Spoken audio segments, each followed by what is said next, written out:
Mzee Said Miraji, kwa mara nyingine tena tunashukuru kwa fursa hii ya kuzungumza nawe. Asante, karibu, nami nashukuru pia kwa kunitembelea tena. Ni shukrani kubwa sana, na kwa kwanza tuangalie mkwamo wa serikali ya umoja wa kitaifa GNU. Kuanzishwa kwa serikali ya umoja wa kitaifa mwaka 2010, Zanzibar imefanya chaguzi ngapi chini ya mfumo huu? Lakini kwa tathmini yako ni ipi ilionyesha mafanikio au mapungufu makubwa zaidi? Takriban ni chaguzi 3 nadhani. Mwaka ukiacha 2010 yenyewe kuna 15, 20 na huwa juzi 25. Kwa hivyo 3 na ile yenyewe ya 2010 itakuwa ya 4, sio? Kwa hivyo zimepita chaguzi hizi. Lakini kwanza ni warudishe nyuma. Zanzibar kuwa na serikali ya pamoja, hii sio mara ya kwanza. Miaka ya nyuma huko kabla ya mapinduzi iliwahi kuwepo serikali ya pamoja ambayo ilikiweka nje chama cha Afro Shirazi Party, na ndio miongoni mwa malalamiko kwamba kulikuwa na labda pengine hila na Afro Shirazi ikafanya mapinduzi. Kwa hivyo siku tukizungumzia historia ya Zanzibar hayo tutayaongelea. Lakini pia kabla ya kuundwa kwa serikali yenyewe ya umoja wa kitaifa, baada ya kuwa kila uchaguzi unapofanyika, baada ya kurudi tena kwa mfumo wa vyama vingi vya siasa 1995, yani 92, na uchaguzi wa kwanza ukafanyika mwaka 1995, baada ya kuonekana kunakuwa na kutokuelewana, pana pahali hapa paliundwa kitu kinaitwa JPC, yani Joint Presidential Committee, ambayo hii ilikuwa na dhamira hiyo hiyo ya kutafuta kuweka uwanja sawa wa kisiasa, ya kutafuta utulivu katika visiwa vya Zanzibar, ya kutafuta maridhiano katika Zanzibar, ya kuwafanya Wazanzibari waweze kuishi katika hali ya maelewano. Kwa hivyo hii Presidential Committee pamoja na mambo mengine ilipaswa pia kuja na mapendekezo kadhaa wa kadhaa ambayo yangeliweza kuwafanya Wazanzibari waweze kuishi kwa pamoja. Na hii ilipatikana baada ya kuwa na mazungumzo ya kina yaliyofanywa na hasa chama cha CCM na CUF kwa wakati ule. Nakumbuka kwenye hii Joint Presidential Committee ofisi zake zilikuwepo pahala panaitwa Migombani, na katika waliokuwemo kutoka pande za CUF na CCM, nakumbuka walikuwemo akina Nasor Hamisi kutoka upande wa CUF na wenzake, lakini walikuwemo akina Ali Juma Shamuhuna kutoka CCM na hata Dr. Mwakiembe ambaye alionekana ni mtu wa bara, lakini alikuwemo kwenye kamati ile kwa sababu ile iliundwa na watu kutoka CUF na kutoka CCM. Kwa hivyo kutoka CCM walimleta Dr. Mwakiembe kutoka bara na wengine hao kina Shamhuna kutoka pale Zanzibar, na ilikuwa na wale tunaosema ni makamishna na watendaji wao, na walifanya kazi nzuri japokuwa kulikuwa na changamoto za hapa na pale. Unajua, panapokuwa na mgogoro mkubwa wa kisiasa si rahisi tu kufika pahala mkaelewana kufanya kazi kwa pamoja, lazima kuna mapito muyapite. Kwa hivyo kwangu mimi kuwepo kwa hizi kamati pale awali ni kwamba zilisaidia kwa kiasi kikubwa sana kuondoa yale mashaka waliokuwa nayo watu kwamba je, hawa tunaweza kufanya nao kazi, tunaweza kukaa kwa pamoja. Kwa hivyo haya mambo yalipitiwa. Lakini baada ya mijadala mikubwa huko nyuma, CUF wana vitu wanaviita na CCM muafaka, kutoka muafaka wa kwanza, muafaka wa pili, mpaka kufika maridhiano. Hii ya maridhiano ndio ilipendekezwa sasa kuwe na katiba mpya. Sasa ile katiba mpya ndio ilikuja na muundo au mfumo wa serikali ya pamoja. Kwa hivyo baada ya kupigiwa kura ya maoni katiba ya Zanzibar na Wazanzibari, ndio ndani ya katiba ile ikaweka kwamba kuwe na serikali ya umoja wa kitaifa. Katiba ya mwanzo japo imetoka gamba lake ya Zanzibar ni hii katiba ya mwaka 1984 iliyoandikwa wakati wa Sheikh Abudu Jumbe. Hii ndio katiba ya mwanzo ya Wazanzibari. Katiba ya pili ya Wazanzibari ni hii ambayo iliandikwa toleo la pili mwaka 2010, na hili toleo la pili la mwaka 2010 la katiba hii imepatikana kwa kupigiwa kura ya maoni. CCM na CUF kama vyama, kama vile ilivyokuwa Kenya chungwa na ndizi, walikwenda wakawashauri wananchi wapige kura ya ndio kwa katiba hii, na katiba hii ikapigiwa kura ya ndio. Kwa hivyo sasa hivi Zanzibar ukizungumza katiba, maana yake wana katiba ya wananchi, iwe na mapungufu, iwe iko sawa kwa asilimia zozote ziwazo, lakini ni katiba ya wananchi iliyopitishwa au kuandikwa mwaka 2010. Hili ni toleo la mwaka 2010 la katiba ile ya mwaka 1984. Tofauti na tulivyo Tanganyika au Tanzania kwa ujumla. Kwa ujumla Tanzania tuna katiba hii ambayo hii ni katiba ya mwaka 1977 pamoja na kufanyiwa marekebisho kadhaa wa kadhaa. Watu sasa hivi ndio wako kwenye mchakato wa kutafuta inayoitwa katiba mpya, na hii inayoitwa katiba mpya iliwahi kupitia katika mazungumzo kupatikana kwa hii tunaita rasimu ya Warioba, ambayo hii ilipopelekwa kwenye bunge la katiba ikaleta mizozano na baadhi ya watu wakaamua walk out kwenye bunge la katiba. Hatimaye mchakato ule haukufika mwishoni. Yapo malalamiko kadhaa wa kadhaa, kama rasimu ya mzee Warioba ilikarabatiwa kwa kiasi kikubwa kiasi kwamba imepoteza uhalisia. Yapo mambo ambayo watu walipambana kwamba sisi hatutaki muundo huu wa serikali, wenzetu mnafosi hivi kwa kuwa nyinyi mko wengi. Hayo ni ya kwao, lakini hii ndiyo rasimu ya katiba iliyopelekwa bungeni na ikakataliwa au ikashindwa kupitishwa na kuwa katiba rasmi ya Jamhuri ya Muungano wa Tanzania. Kwa hivyo mkwamo wetu kutoka hapa kuja hapa au kwenye kupata katiba mpya umekwama takriban miaka 11 iliyopita tokea wakati wa Rais tunamuita Jakaya Mrisho Kikwete. Kwa hivyo sasa hivi ndio tuko kwenye kupambana tutoke kwenye mkwamo huu.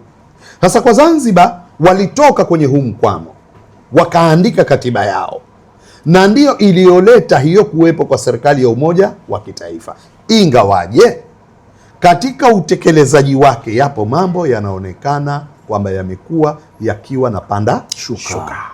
Mara watu wanasusa, mara inakwama, mara kunakuwa na malalamiko kwenye uchaguzi na mambo mengine. Kwa hivyo hapo sasa ndipo tunapotafuta nini kifanyike ili hii serikali ya umoja wa kitaifa iweze kupatikana kama ilivyokusudiwa. Sawa sawa. Mzee Miraji, kwa data ya chaguzi zilizopita tuseme hivyo, serikali ya umoja wa kitaifa imepunguza kwa kiasi gani tuseme migogoro, vurugu ama malalamiko ya kisiasa kulinganisha na chaguzi za kabla ya 2010 hiyo? Siwezi kuwa mchoyo wa shukurani wala kuwa mtu ninayejifanya ni kipofu kuwa sioni. Mimi niseme tu kwa kiasi fulani, hata kama hatujafikia tulikotaka, lakini imepunguza.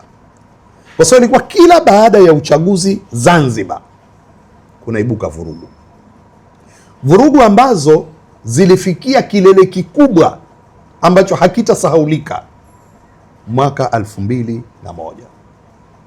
ambapo wakati ule zilipofikia vurugu hizo zilipelekea watu kupoteza roho, kupoteza mali, kupata ulemavu, kuacha watoto mayatima, wengine kuwa wakimbizi.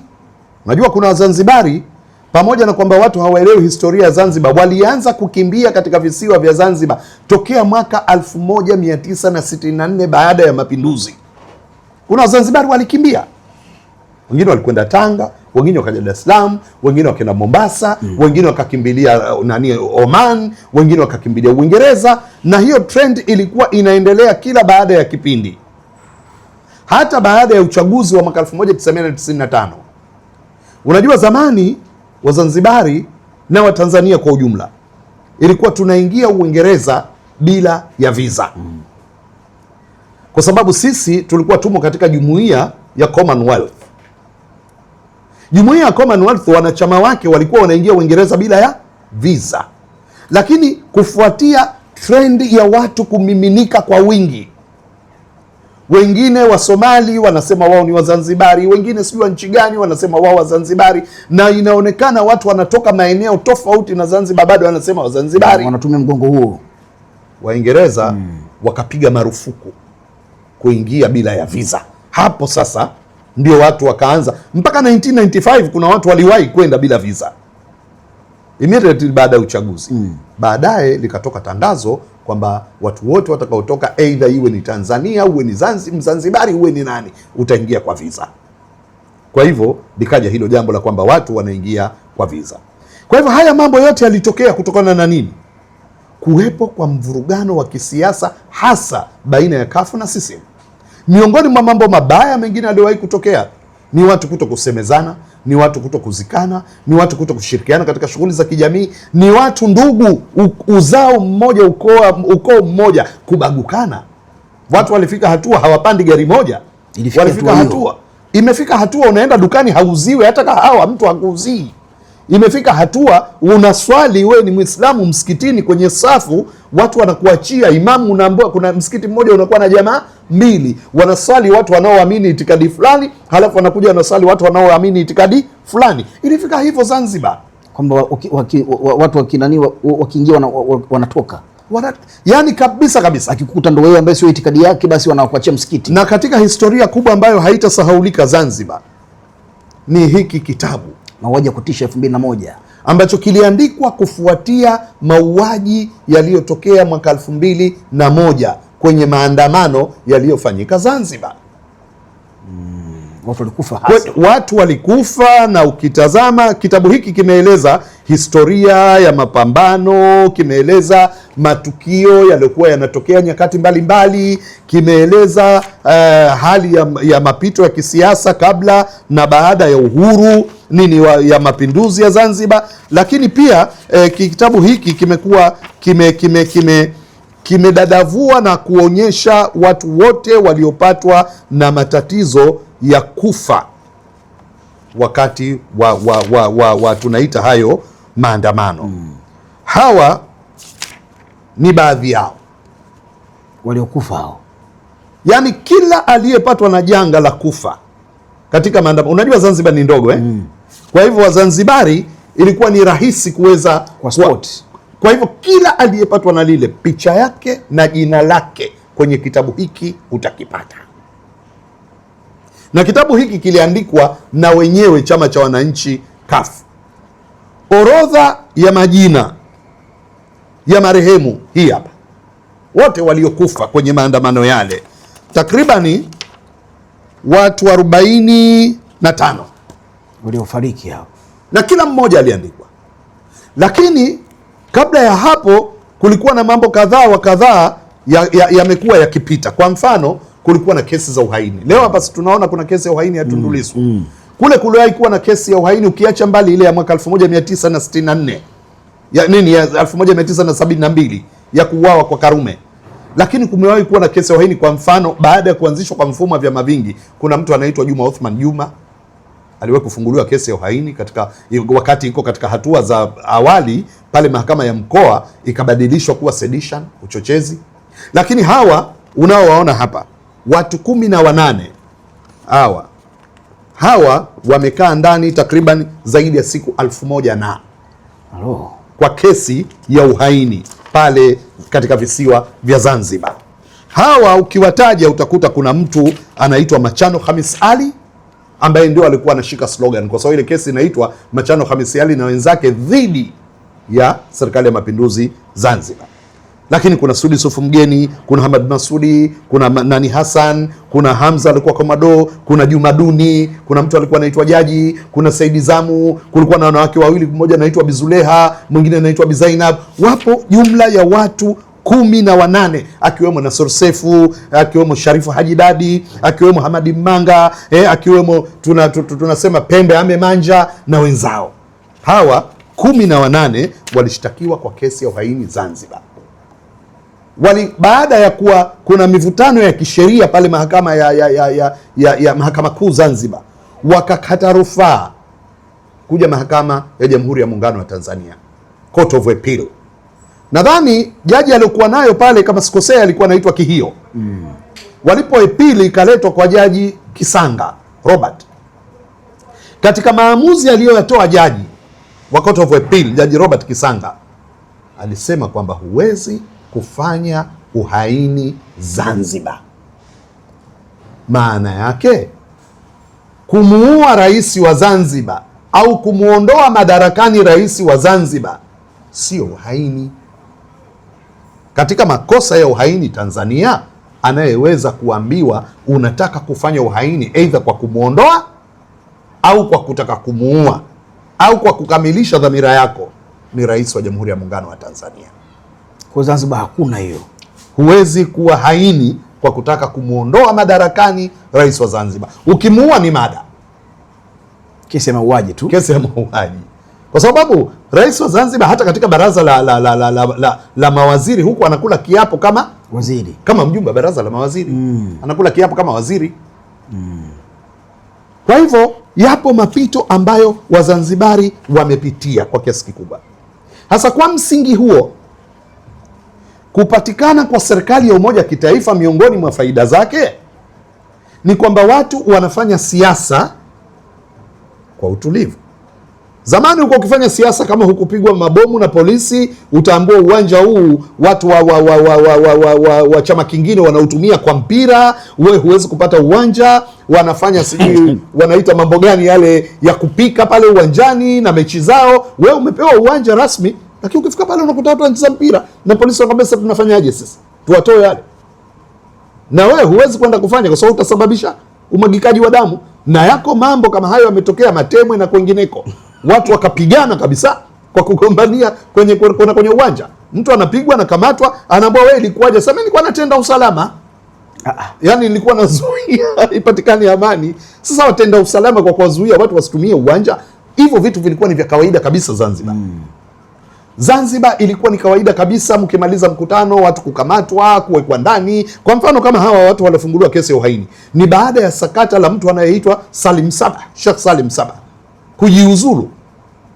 Palirudiwa uchaguzi mdogo katika jimbo la Mkunazini ambapo mgombea alikuwa ni Jumaduni, na Jumaduni akatangazwa kushinda kwenye uchaguzi ule, akawa ni mwakilishi.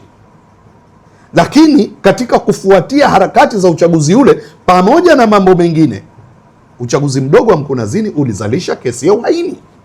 Kwa sisi tunaojua historia, ndio wakakamatwa hapo. Tena walikamatwa ile cream ya viongozi wa CUF, takriban wakurugenzi watendaji, wale wa mafundi mitambo au akina Saidi Zamu, makamanda wa ulinzi au kina Hamadi Manga na kina Pembe na kina Jaji na wengine. Kwa hivyo ule ukamataji ulikuwa pia unazingatia na status ya mtu huyu. Akikamatwa huyu, kwa kiasi gani hao jamaa watakuwa dhaifu. Unakamata naibu katibu mkuu, unakamata mkurugenzi wa fedha, unakamata mkurugenzi wa mipango na uchaguzi, unakamata namna hiyo. Kulikuwa ukamataji wa kimkakati, mkakati fulani hivi. Lakini leo Zanzibar tunamshukuru Mungu, watu wanazikana, pamoja na kwamba siasa za CUF na CCM zipo, watu wanaendeana kwenye harusi, watu wanashirikiana kwa ufupi kwenye shughuli za kijamii, watu wanafanya siasa japo malalamiko ya hapa na pale yapo, lakini angalau zile vurugu za kisiasa, ukamataji wa watu, ubambikiwaji wa kesi watu pale. Watu Jumaduni baada ya kuachiwa kwenye kesi ya uhaini, yeye na Machano walishtakiwa kwa kesi ya mauaji. Na si ajabu mtu anayeshtakiwa kuuliwa pengine alikufa wakati wao wakiwa wako ndani. Wanaunganisha mambo. Kwa hivyo ulikuwa yako hayo mambo. Watu walikuwa wanakamatwa kila leo, wanaikwa ndani, wanapigwa, wanafanyaje. Leo hivyo vitu hamna. Kwa hivyo kwa kiasi fulani hatuwezi kusema serikali ya umoja wa kitaifa haikuleta nafuu ya kisiasa katika visiwa vya Zanzibar. Kwa maana hiyo tunaweza tukasema pia kwa namna siasa zinavyoendeshwa kwa Zanzibar kuna unafuu mkubwa kuliko huko. Kuna unafuu mkubwa. Kuna unafuu mkubwa. Nakwambia zamani ulikuwa wewe ukiwa kwenye chama cha siasa cha upinzani dhidi ya CCM, maana yake uko kwenye ile tunasema wakati wowote. Ilikuwa kile ikifika sherehe za mapinduzi. Kesho kutwa Januari tunaadhimisha sherehe maadhimisho ya Januari 12, sherehe za mapinduzi. Kuna watu ilikuwa ikifika Januari hapa katikati wanakamatwa, wanawekwa ndani mpaka ikimalizika sherehe wanaachiwa. Yaani kuna watu wangekuwa wako hai ukawapata kina Mzee Machano na wenzao, wangekuambia kama tulikuwa tunatembea na miswaki ikifika kipindi kama hichi, kwa sababu wanajua wakati wote watafanya nini, watakamatwa. Machano na nadhani Mzee Haji Pandu, huyu marehemu Mzee Mlo na wenzao walikuwa kile ikifika sherehe za Mapinduzi wanakamatwa, wanawekwa ndani, zikimalizika wanaachiwa bila sababu. Si inaonekana wataleta uchochezi, wataleta uvurugu. Lakini baada ya kuja mfumo wa vyama vingi na haya maridhiano yalianza kukatika. Ulipokuja mfumo wa vyama vingi kidogo yakapungua, ule ukamataji ukawa unahitaji upate sababu hata kama si ya kweli. Mara unaambia umeripua transformer, kuna watu wangapi walikamatwa kwa ambao ameripua transformer Kidatu kule Mtoni, mara sijui umefanyaje, mara yani zilikuwa zinatafutwa hizo. Lakini angalau kila siku zinavyokwenda mfumo wa siasa vyama vingi ulianza kufanya nini? Kuzoeleka. Na kila ulipokuwa unazoeleka, graph ya matukio ikaanza kufanya nini? Kupungua. Ilikuja ikachanganyika, ikachangamka, ikaja juu ile 2001. Lakini baada ya yale matukio na watu kukaa wakajiuliza, tunakwenda wapi sisi? Na kutokana na hikma za viongozi waliokuwepo wakati ule, Dr. Abeid Amani Karume, Amani Abeid Karume, Maalim Seif Sharif Hamad, wakasema no, hatuwezi kurudia tena kule. Wakazungumza, wakayajenga. Uchaguzi wa kwanza akaingia Mohamed Ali Shein Dr. kutoka Pemba, ni Mpemba wa Chokocho mkoani. Kuna jimbo la Mkanyageni. Jimbo la Mkanyageni kuna pahala unavuka bahari unaingia kijiji kinaitwa kisiwa kinaitwa Chokocho. Kwa hivyo Mohamed Ali Shein kihistoria anaonekana ni mtu wa Chokocho. Kwa hivyo akaonekana huyu ametoka Pemba, na aliwahi kuwa makamu wa kwanza wa rais kufuatia kifo cha Dr. Omar Ali Juma ambaye yeye alikuwa anatoka Wawe. Na hii naona umenitajia kutoka Pemba, ni kweli, maana ndio inajulikana hivyo, kwa sababu huko nyuma kuliwahi kuwa na mgogoro. Hata Mwalimu wakati anafanya kampeni ya ya mzee wetu Sheikh Idris Abdul Wakil, alisema najua, aliyazungumza wapi maneno hayo? Pale Kisiwandui, kwamba najua kuna maneno kwamba Wapemba na wao wanasema umefika wakati watoe rais, kwa sababu rais wa kwanza Abeid Amani Karume katoka wapi? Zanzibar. Rais wa pili Aboud Jumbe Mwinyi katoka wapi? Unguja. Rais wa tatu Ali Hassan Mwinyi katoka wapi? Unguja. Huyu rais wa nne Idris Abdul Wakili wanasema na wao wana haki waangalie upande mwingine, ingawa akasema kwa hili naombeni, sababu Unguja kunaonekana tu viongozi kuliko kule, naombeni mumtoe mumchague Idrisa, uchaguzi ujao tutaangalia. Kwa hivyo bado akaendelea kutoka Idrisa nadhani akaja Salmini Amur, naye akatoka Unguja. Kutoka Salmini Amur akaja Dr. Amani Karume, naye akatoka Unguja. Rais wangapi huyo? Wa sita. Kutoka Amani Karume ndio akaja Dr. Shein kutoka Pemba hiyo. Kutoka Pemba. Baada ya Dr. Shein ndo karudi tena Dr. Amani. Nani huyu? Mwinyi Hussein. Dr. Hussein Mwinyi. Kwa hivyo ni awamu ngapi? Nane. Hussein ni Unguja. Of course. Yaani kuna ile ana asili ya wapi? Kwa mfano Aboud Jumbe alikuwa na asili ya Kizaramu, Mzee Mwinyi alikuwa na asili ya Kizaramu, Dr. Mwinyi na asili ya Kizaramu, wengine wanasema Karume alikuwa na asili nyingine ni hivyo. Lakini sisi tunavyotambua si ni Mzanzibari. Amezaliwa kwa sababu sifa moja ya kuwa rais wa Zanzibar lazima uwe ni Mzanzibari. Kama sio Mzanzibari huwezi kuwa rais wa Zanzibar.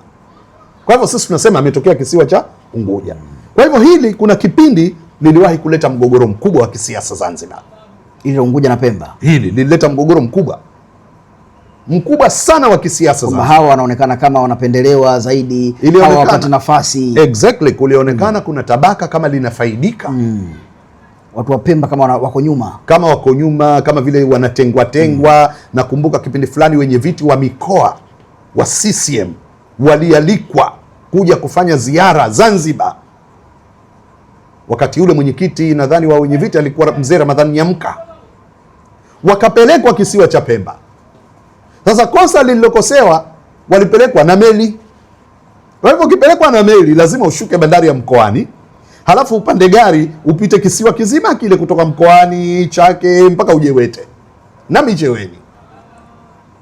Hali ya barabara wakati ule, kilomita 18 tu zinatosha kukufanya utingisike kiuno mpaka ujiulize, jamani, nitazaa tena mimi? Kama ni mjamzito basi inaweza ikatoka hata hiyo mimba. Kuna kijana alikuwa akiitwa nadhani Haji Gora, ni msanii, akawa ana nyimbo yake maarufu inaitwa Hali ya Pemba, mpaka akafika kusema kama kwenye barabara mashimo aliyomo unaweza kupanda mgomba na ukavuna ndizi. Barabara hovyo kulikweli. Hovyo. Lakini ilisaidia kwa sababu wale katika vikao vyao wengine walisema jamani, pamoja na yote lakini inaonekana kuna madai haya wanayoyadai hawa, mengine ni ya ukweli. Wanadai hakuna maendeleo kwenye mabarabara, wanadai kuna matatizo ya umeme. Unajua wakati Zanzibar wanatumia umeme huu wa Kidatu, Pemba ilikuwa bado tunatumia generator, kama ambavyo hivi karibuni wakati wa Magufuli nadhani Kigoma wamezima generator wakaingizwa kwenye grid ya taifa. Umeme wa Kigoma ulikuwa wanatumia generator. Na sisi Zanzibar, Pemba tulikuwa tunatumia generator. Soda, Coca-Cola, Fanta unaisubiri iletwe na meli. Siku ikiwa imechelewa kuletwa, kuna kipindi mnaweza mkapiga wiki moja wiki mbili nyie hamna soda kwa sababu meli haijaja. Nakumbuka kuna kipindi fulani alikuja mzee Jumbe pale, alikuwa anatumia club soda, akataka soda, watu walizunguka Pemba nzima, club soda hamna. Wakawa wanafikiria kwenda kuichukua Unguja. Club soda, watu waende Unguja. Hamna. Pale ilikuwa inafika wakati umeme hamna, unaambia meli ya mafuta bado haijafanya nini? Haijaja.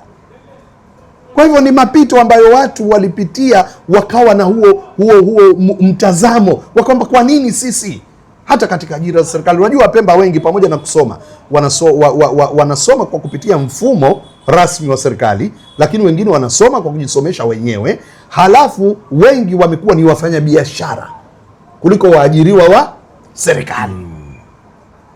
Lakini sasa hivi kwa kiasi kikubwa sana hayo, hata kwenye mtazamo wa kuwepo mawaziri, makatibu wakuu na maafisa wengine kadhaa wa kadhaa serikalini, umeona kuna mchanganyiko. Kwa hivyo ndio maana nikasema uwepo wa serikali ya umoja wa kitaifa kwa kiasi fulani au kwa kiasi kikubwa umeneutralize hali ya mtazamo. Hata hivi karibuni katika hotuba yake Dr. Mwinyi, katika jambo ambalo alizungumza alipotangazwa kuwa mshindi, moja ni hilo, kwa sababu lilikuwa lipo, na nadhani watafanya ihsani kubwa sana wakiwatendea wema Wazanzibari kama Wazanzibari bila kutazama itikadi ya mtu ama mahala anapotoka. Mzee Said Miraji, katika uchaguzi huu 2025 hoja zipi kuu za kisheria na kiutawala zinazotumika kuhoji uhalali wa matokeo ya Zanzibar? Unajua uchaguzi wa Zanzibar kwanza si huu tu. Chaguzi nyingi zimekuwa zikilalamikiwa kutokana na mambo yafuatayo. Kwanza, kumekuwa na malalamiko ya kwamba kuna watu wanapata fursa ya kupiga kura zaidi ya mara moja. Pili, kuna malalamiko kwamba kuna watu wanapiga kura ile hali hawastahiki kupiga kura. Tatu, kumekuwa na malalamiko kwamba kuna watu wana haki ya kupiga kura wanakosa hiyo fursa. Nne, kumekuwa na malalamiko haya wanayosema ya kura ya awali au jina jingine kura ya mapema, kwamba inatoa fursa kwa watu kupiga kura zaidi ya idadi inayofikiriwa kwamba hawa ndio wangestahiki kupiga kura. Nimetaja suala la mtu kupiga kura zaidi ya mara moja. Hayo yamekuwa ni malalamiko, lakini kumekuwa na malalamiko wakati mwingine labda pengine kwenye vituo, sijui mawakala na mambo mengine. Na mwisho zaidi, malalamiko yamekuwa yakitolewa kwenye utangazaji wa matokeo. Watu wanaamini kama pamoja na yote hayo, lakini wanashinda halafu wanapora ushindi wao. Hayo ndio yanayolalamikiwa. Undani wake, ukweli wake, usahihi wake mimi siwezi kujua kwa sababu sijashiriki kwenye hayo mambo. Ndio. Lakini kwa wanaolalamika uchaguzi huu ukichunguza wa 2025, malalamiko yao makubwa wameelekeza hapo. Lakini wanalalamikia baadhi ya sheria za uchaguzi. Pamoja na kwamba kuna tume huru ya uchaguzi ambayo imehusisha watu kutoka vyama vingine ikiwemo tunasema kwa sasa ACT, zamani ilikuwa CUF, ikiwemo ACT, lakini bado watu wanaamini kwamba hawa makamishna uwezo wao ni mdogo kuliko ile inayoongozwa na mkurugenzi ambayo ndio ofisi ya utendaji. Maana mwenyekiti na jopo lake la hawa makamishna ni kama wasimamizi wa utekelezaji wa sera. Shughuli za utendaji wa siku kwa siku mpaka kutafuta sijui yao wanaitwaje, kuwapisha mawakala, kuteua hao wasimamizi wa uchaguzi, hii ni kazi ya nani? Msimamizi nani? Mkurugenzi wa uchaguzi. Kwa hivyo wanadhani kwamba ofisi ya mkurugenzi wa uchaguzi haisimamii ipasavyo zoezi la uchaguzi. Okay. Kwa hivyo hayo ndio miongoni mwa mambo ambayo unayasikia yakilalamikiwa. Tuangalie takwimu za ugawaji wa wizara nyeti, mfano labda fedha, mambo ya ndani, uchumi vile vile. Je, kuna usawa upi na usawa wa ukweli ndani ya serikali ya umoja wa kitaifa, au kuna chama kinabaki na nguvu zote? Bila shaka mtu anayeongoza serikali anakuwa na nguvu kubwa, na nikwambia kitu kimoja very interesting. Serikali ya Zanzibar tunavyoambiwa kwamba inapofanya kazi zake inatekeleza ilani ya uchaguzi ya Chama cha Mapinduzi. Sasa kama inatekeleza ilani ya uchaguzi wa Chama cha Mapinduzi, jiulize, je, waziri anayetoka chama cha upinzani na yeye anakuja kusimamia utekelezaji wa ilani ya Chama cha Mapinduzi, au anachomeka na mambo yaliyotokana na ilani ya uchaguzi ya chama chao? Kwa msingi huo imefika pahala sasa, baada ya uchaguzi, kwa sababu Zanzibar kuna serikali ya umoja wa kitaifa, kuwe na kikao cha kuchakata ilani za uchaguzi, na badala ya kuambiwa tunatekeleza ilani ya chama fulani, tuambiwe tunatekeleza matakwa ya Wazanzibari bila kujali ilani za vyama. Sawa, chama kimechaguliwa kwa ilani yake, lakini utekelezaji wa maendeleo wala haujali ilani. Watu wanachotaka ni kuona tu hatua zinapigwa, maendeleo yanapigwa, alafu kila mmoja ikifika wakati wa uchaguzi atakuja kujisifu kwa aliyoyafanya pale alipokabidhiwa yeye dhamana. Kwa hivyo hilo ni moja, lakini jingine, pamoja na kwamba wizara hizi, mimi kwanza sitaki niseme kama kuna wizara nyeti, nzuri, nzito na nyingine hazifai. Hizi wizara zote rais anaunda kwa ajili ya nini? Kwa ajili ya kuiendesha serikali na kuwatumikia wananchi. Kwa hivyo kila wizara kwangu mimi ina umuhimu. Najua ziko wizara zinashughulikia mambo ya ulinzi na usalama, ziko wizara zinashughulikia mambo ya uchumi na maendeleo ya nchi, ziko wizara zinashughulikia mipango, lakini ziko wizara zinashughulikia masuala mazima sio tu ya maendeleo ya wananchi, lakini kuwashughulikia na wananchi wenyewe. Sawa sawa. Kwa mfano ukisema afya, maana yake wewe unatushughulikia sisi afya zetu. Tunakuja tunatibiwa, tupate dawa, tuwe na wataalamu wazuri, tuwe na vifaa tiba, tuwe na kila kitu, tuwe tunajua policy ya nchi katika kujikinga na maradhi ni ipi, katika tiba ni ipi, policy ya nchi katika kupata huduma ya tiba sisi wananchi tulio na uwezo na tusiokuwa na uwezo ni ipi, pengine kama hivyo kuwa na bima ya afya, kuwa na matibabu bure na kadhalika. Kuna huduma, maana kuna wizara kazi yake ni kutoa huduma. Kwa mfano wizara ya elimu inatoa huduma.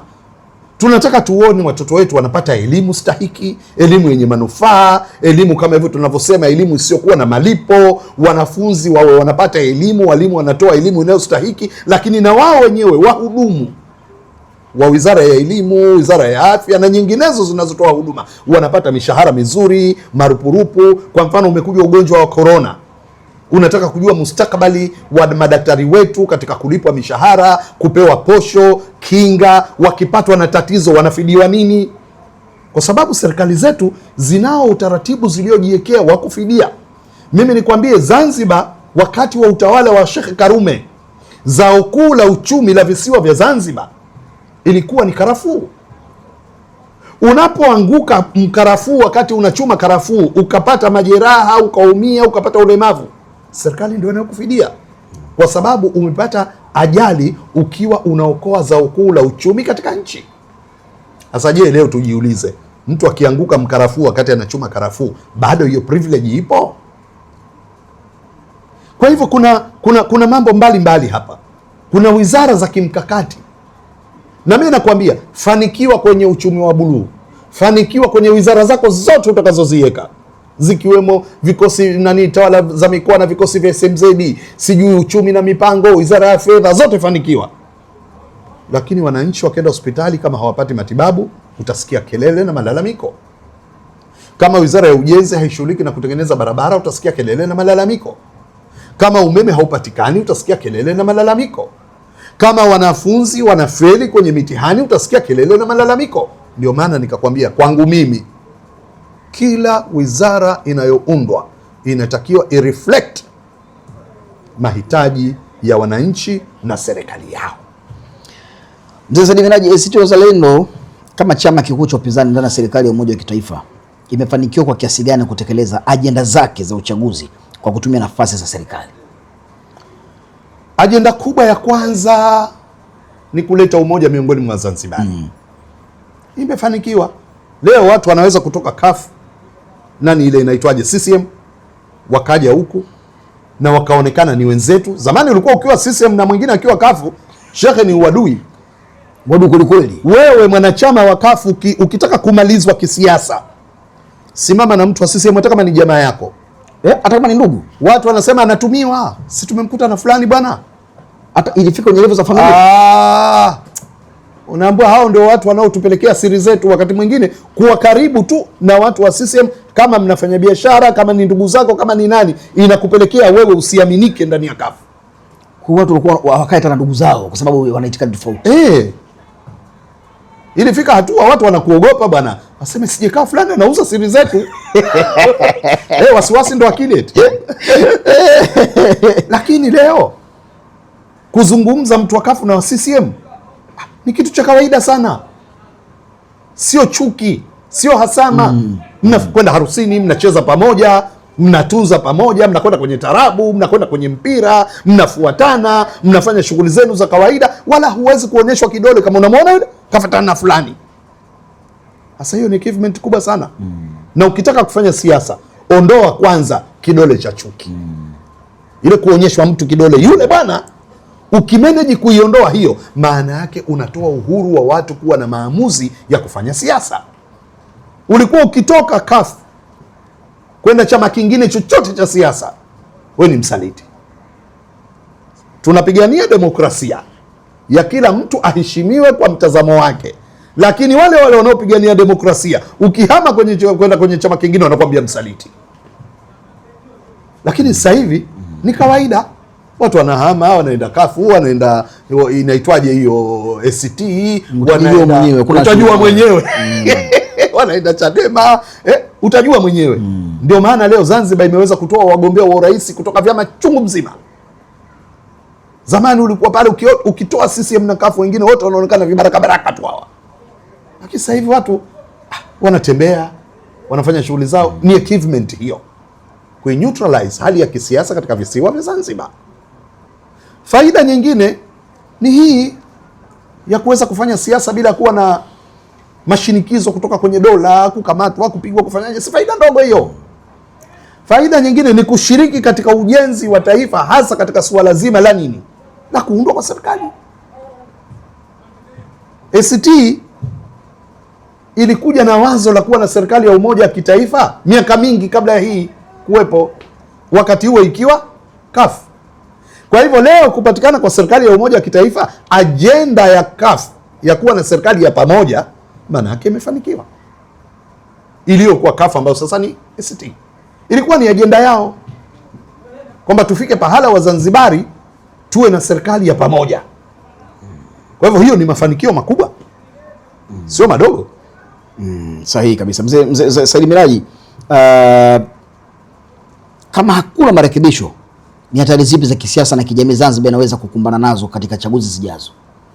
Unajua, wakati mwingine naogopa sana mimi watu kuto kusema na kufanya wazi wanayoyataka, bali wakayaweka kwenye vifua. Na huu ni wakati wa Dr. Hussein Mwinyi na jopo lake la serikali na Chama cha Mapinduzi na washauri wake na wanaomtakia mema kukaa wakafanya mjadala, sababu za kuundwa kwa serikali ya umoja wa kitaifa Zanzibar ni nini? Warudi wapitie historia ya Zanzibar toka kabla ya mapinduzi ya 64, toka kabla ya uhuru wa tarehe 10 Disemba 1963. Unajua kama Zanzibar iliwahi kupata uhuru 1963 Disemba tarehe 10 kabla ya mapinduzi?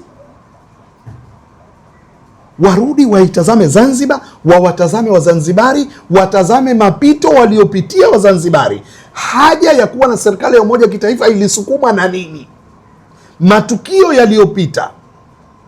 Wasikubali kuwa chanzo na sababu ya kuwarudisha Wazanzibari walikotoka. Nafikiri Dr. Mwinyi atastaafu kwa amani kubwa sana kama alivyostaafu Amani Abedi Karume. Unajua marais waliostaafu kwa furaha kubwa sana Zanzibar ni mzee Ali Hassan Mwinyi, baba Hussein, baba wa Dr. Hussein na Amani Karume. Na mzee Mwinyi alistaafu kwa heshima kubwa kwa sababu aliweza kuwaunganisha Wazanzibari kwa pamoja. Ujue tulitaja marais kutoka Zanzibar, hata mawaziri viongozi ambao ni mawaziri wakuu kule wote vile vile walikuwa wakitoka Unguja. Mzee Mwinyi ndio alikuja kumchukua Seif Sharif Hamad kutoka Pemba, akamwambia wewe utakuwa waziri kiongozi, baada nadhani kuondoka Ramadhani Haji, akavunja tabaka lile. Sasa kwa hivyo mzee Mwinyi alifanya kazi na ndio kiongozi aliyepata upendo wa Wazanzibari kwa asilimia kubwa kuliko rais mwingine yoyote. Mzee Mwinyi rekodi yake haijawahi kuvunjwa. Alipendwa, aliheshimiwa, alikubaliwa, kila mtu alishiriki katika kuhakikisha. Wakati ule tulikuwa na sera Zanzibar tunaita, ukisikia Zanzibar ni njema atakaye na aje, ni wakati wa mzee Mwinyi. Tunakwambia sisi, chochote unachoweza kukipata popote duniani kwa ajili ya maslahi ya maendeleo ya Zanzibar kilete, usitoe cha kwetu tu kwenda kuiuza na kuiharibu nchi yetu, lakini unachokiona chochote kilete. Kwa hivyo msingi wa kwanza ilikuwa ni kuilinda Zanzibar, ni kuiheshimisha Zanzibar, ni kuipenda Zanzibar kama Wazanzibari. Ndio maana wakati ule tarabu zilikuwa nyingi mno. Sherehe sikitu jioni tunapiga tarabu, tunashiba. Mchele tulikuwa tunanunua sio shilingi 100 na ngapi, unatoka Thailand, meli za mchele zinapishana. Maisha mepesi. Zanzibar wakati ule watu hawajui, kulikuwa kuna kitu kinaitwa Bizanje. Bizanje ndio ilikuwa inaweza kucontrol bei za vyakula kama ilivyokuwa hapa National Milling. Chakula kinaletwa, serikali wewe lete mchele, lete sukari, utajua mwenyewe, lakini serikali ina bei yake elekezi kwa mchele inaoleta. Tena inaleta mchele mzuri, sukari nzuri. Inaleta mchele, inaleta sukari, inaleta unga, inaleta mafuta kula, inaleta betri hizi tunaita mawe haya, yani kila kitu serikali ilikuwa inaleta. Tulikuwa na shirika la magari la serikali, tulikuwa na shirika la ZSTC hilo Zanzibar Corporation nini la karafuu la serikali, tulikuwa na shirika la meli, tulikuwa na shirika la nguvu za umeme, tulikuwa na mashirika ambayo ni very effective kwa maisha ya wananchi, na wananchi walienjoy hizo huduma na walizifurahia. Wakati huo TV hizi hazijawa nyingi majumbani. Serikali ilikuwa imeweka centers, unakwenda unatizama TV imewekwa na serikali, mnasimama watu kama uwanja wa mpira mnaangalia TV. Sio leo TV kila mtu anayo nyumbani kwake. Wakati huo tulikuwa tunafaidika na TV za serikali. Na maendeleo Zanzibar yalionekana, umoja miongoni mwa Zanzibari ulionekana. Tumalize, tunamalizaje na kutoka hapa katika huu uchambuzi wa GNU? Mzee Msafiri, karibu. Ndio maana nasema kitu kinachompaswa kufanywa Rais Mwinyi ni kuhakikisha hapa tulipopita anapashikilia, tusirudi kwenye maharibiko, bali twende kwenye mafanikio zaidi. Kutoka kuwa na rais, makamu wa kwanza wa rais na mawaziri, tuende mbele zaidi badala ya kurudi nyuma. Sio fahari kuona ACT hawashiriki kwenye serikali ya umoja wa kitaifa. Fahari kwa Dr. Mwinyi ni kuwaweza kuwaita wenzake wakakaa wakashiriki kuijenga na kuiendeleza serikali kwa maslahi ya Wazanzibari na sio kwa maslahi ya vyama. Lakini fahari kubwa zaidi ni kuendesha urithi ulioanzishwa na baba yake. Atakuwa amemuenzi kwa kiasi kikubwa sana mzee Mwinyi yeye kama mtoto, kwa kuyatimiza malengo aliyokuwa nayo baba yake. Baba yake alikuwa na malengo wa Zanzibari wawe na maisha bora. Alikuwa na malengo wa Zanzibari wawe na maisha ya umoja na kupendana. Alikuwa na malengo kwamba Zanzibari wasitazamane kwa utabaka. alikuwa na malengo wa kuijenga Zanzibar iwe iwe bora mpaka kiasi ya kutoa slogan Zanzibar ni njema, anayetaka aje. Ukija Zanzibar unakutana na mambo mazuri mazuri tu, na hayo sio kwa maneno. Hayo mzee Mwinyi senior aliyefanya kwa matendo. Mungu amrehemu. Wazanzibari hawataacha kumkumbuka huyu mzee kwa mema yake. Jamhuri ya Muungano inamkumbuka kwa mema yake, ruksa na mapito aliyoipitisha nchi, neema aliyoileta Zanzibar. Kabla ya mzee Mwinyi, pale Darajani pale mpaka Mchangani, yale maduka yalikuwa nauzwa kungumanga, vifuu, vyungu, ndio biashara zilizokuwepo. Leo nchi ilifunguka, imekuwa ni mji mkuu wa biashara. Kama unakumbuka, zamani watu walikuwa wanatoa bidhaa Zanzibar wanaleta kuja kuuza Dar es Salaam. Mpaka matajiri walioko Zanzibar walipoamua kufungua mabiashara baada ya sera za serikali kuruhusu huku bara, ilikuwa kanga mpaka uende kwa Chavda, vitu vya electronics mpaka uende kwa Suma. Ilikuwa ni hivyo Zanzibar. Nguo hizi pakaanzishwa soko la vijana, hawa tunaita machinga huku kule Darajani. Zanzibar ikafunguka katika kila sekta. Anacho kitu cha kujifunza kutoka kwa watangulizi wake, hasa baba yake marehemu mzee Ali Hassan Mwinyi na Dr. Amani Abedi Karume. Ana uwezo wa kujifunza. Hasa ukija ukichanganya ya Sheni, ukachanganya ya watangulizi wake tokea ya mzee Karume, namna gani alikuwa anaitengeneza Zanzibar, kujenga majumba, kufanyaje, hayo ni mambo mengine. Maana tusisahau Karume ndio aliweka misingi. Pamoja na kwamba alikuwa na matatizo yake kwenye utawala, lakini aliweka misingi ya utu Zanzibar. Kwa mfano, leo tunazungumza kuwa na watoto wa mitaani. Wakati wa Karume ilikuwa ni marufuku kuwa na mtoto wa mitaani. Palikuwa na kituo cha kulelea watoto yatima pale Forodhani. Kuna mama akiitwa Biti Ismaili pale, ndio alikuwa mlezi wa watoto. Wewe ukifika pale, kuna kitenga fulani, unamweka mtoto, kinalia kikengele kule juu, nding, Biti Ismaili anakuja anachukua mwanawe. Huyo mtoto atalelewa hapo na serikali mpaka ataweza kujitegemea. Ikaanzishwa ile BBU kule Bububu, wakawa wanapelekwa kufundishwa ufundi na mambo mengine. Kajenga vituo vya kuhudumia wazee sebleni. Kajenga sijui nyumba zile unazoziona zile Michenzani, hazipo Michenzani tu. Zile katika kila mji wa Zanzibar zilijengwa. Michenzani, Dunga, sijui Bambi, Mkokotoni, Makunduchi, Pemba, Chake, Mkoani, Wete, Micheweni, kila pahala nyumba zile Karume alizijenga. Kwa hivyo yapo na yeye mema yake ambayo yanaweza kutumiwa kuiendeleza Zanzibar. Na mimi niliwahi kuzungumza na mkubwa mmoja kati ya watawala wa Zanzibar, kumwambia Zanzibar ni visiwa, idadi ya watu inakuwa, lakini eneo la ardhi halikui, na bengine bado linaliwa na bahari. Mzee Karume 1964 anajenga nyumba za kwenda juu. Nyinyi kwa nini mnaruhusu kujenga nyumba zinazokwenda hivi horizontal? Mnajenga nyumba huyu zinachukua ardhi vijumba, unajenga majengo ya serikali, nyumba za chini. Leo Dr. Mwinyi katika jambo la kumpongeza ni matumizi ya ardhi. Shule zinajengwa za serikali za gorofa, tunaita skuli. Hospitali zinajengwa za gorofa. Ni katika sera ya kudhibiti matumizi ya ardhi. Katika visiwa nyumba za horizontal zinakula maeneo tu. Wewe utajenga, utachukua hapa mpaka kule, mwingine hapa mpaka kule. Lazima serikali iwe na mipango miji, na lazima mipango itokane na hali halisi ya nchi ilivyo. Ardhi Zanzibar ni ndogo. Sasa wewe huwezi kuruhusu kila mtu ajenge tu hivi, nyumba imeenda hivi. Iko siku mtatafuta pa kuzikana, mtakuwa hamna. Nataka tuje tuchome maiti. Hatuwezi kufika bahala pa kuchoma maiti kwa sababu hatuna pa kuwazika.